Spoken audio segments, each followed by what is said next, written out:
नमस्कार दोस्तों, आज हम चर्चा करेंगे भारतीय संविधान के अंतर्गत जितने भी महत्वपूर्ण संशोधन हुए थे उनके बारे में हम चर्चा करेंगे। तो शुरुआत करते हैं। प्रथम संविधान संशोधन जो कि 1951 में हुआ था, इसके अंतर्गत जमींदारी उन्मूलन के कानूनों में वैधता देना इसका महत्वपूर्ण उद्देश्य था। और इस संशोधन के अंतर्गत भारतीय संविधान के अनुच्छेद 19 में बदलाव लाया गया। अगला महत्वपूर्ण है संशोधन है 7वां संविधान संशोधन 1956 में जो कि हुआ था। इसका उद्देश्य था राज्यों की पुनर्संरचना और भाषाई आधार पर राज्यों का गठन। जो 7वां संविधान संशोधन हुआ था 1956 में, इसका महत्वपूर्ण उद्देश्य था राज्यों की पुनर्संरचना और भाषाई आधार पर राज्यों का गठन। इसके बाद है 24वां संविधान संशोधन जो कि 1971 में हुआ था। इसका उद्देश्य था कि संसद को संविधान में किसी भी भाग को संशोधित करने की शक्ति देना। संसद को संविधान के किसी भी भाग में संशोधन करने की शक्ति देना, ये 24वां संविधान संशोधन अधिनियम 1971 के अंतर्गत इसको लागू किया गया। ठीक है। अगला महत्वपूर्ण संशोधन है 42वां संविधान संशोधन जो कि 1976 में हुआ। इसे मिनी कॉन्स्टिट्यूशन, लघु संविधान भी कहा जाता है। इसके अंतर्गत क्या क्या हुआ कि आपातकाल के दौरान संशोधन किया गया। ये संविधान संशोधन जब वो इंदिरा गांधी जी ने आपातकाल लगाया था उसके दौरान ये संशोधन किया गया। इसमें संसद की शक्तियों को बढ़ाया गया। संविधान की प्रस्तावना में समाजवादी, पंथ निरपेक्ष और बंधुता शब्द जोड़ा गया।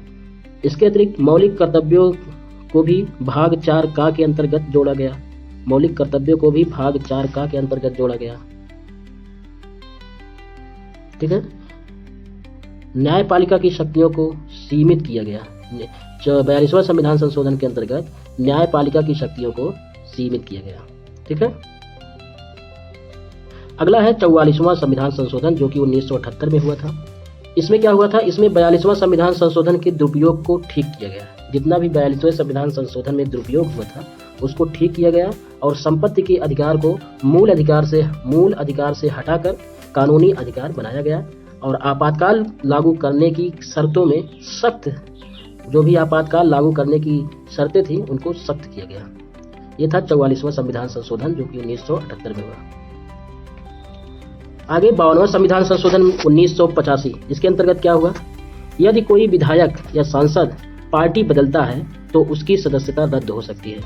इसे दल बदल कानून भी नाम दिया गया। ये हुआ था 52वां संविधान संशोधन 1985 के अंतर्गत। अगला है 61वां संविधान संशोधन 1989। ये क्या कहता है, इसमें मतदान की आयु 21 वर्ष से घटाकर 18 वर्ष कर दी गई।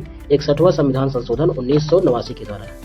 अब है 73वां संविधान संशोधन जो कि 1992 में हुआ। इसके अंतर्गत पंचायती राज व्यवस्था को संवैधानिक दर्जा प्रदान किया गया।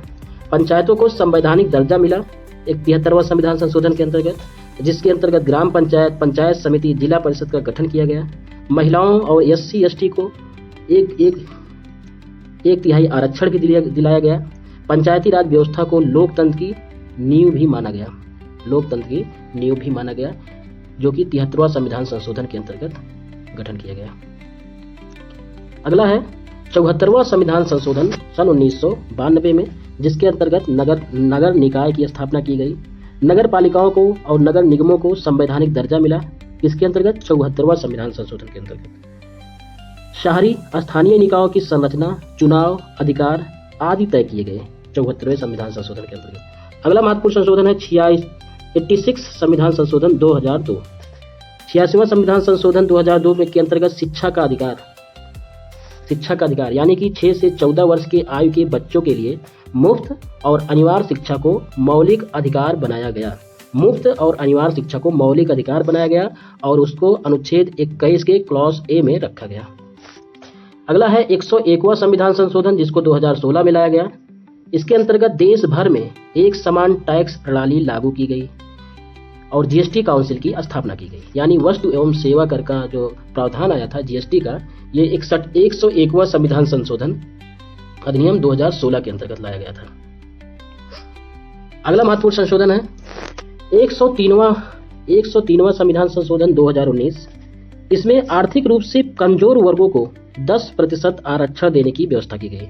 किस संविधान संशोधन में? 103वें संविधान संशोधन 2019 में 10% आरक्षण यानी EWS को 10% आरक्षण देने की व्यवस्था की गई। अगला है 104वां संविधान संशोधन जो कि 2020 में लाया गया था। इसके अंतर्गत लोकसभा और राज्य विधानसभा में जो एंग्लो इंडियन के सदस्य मनोनीत किए जाते थे उनके आरक्षण को समाप्त कर दिया गया। 104वें संविधान संशोधन के तहत एंग्लो इंडियन सदस्य जो मनोनीत किए जाते थे लोकसभा में और राज्य विधानसभा में, उनके आरक्षण को समाप्त कर दिया गया। ये रहा भारतीय संविधान से संबंधित जो भी अभी तक महत्वपूर्ण संशोधन हुए हैं, जो कि आपके परीक्षा की दृष्टि से अत्यंत महत्वपूर्ण साबित होंगे। अब मिलेंगे इसी प्रकार के अगले महत्वपूर्ण टॉपिक में, तब तक के लिए जय हिंद, जय भारत।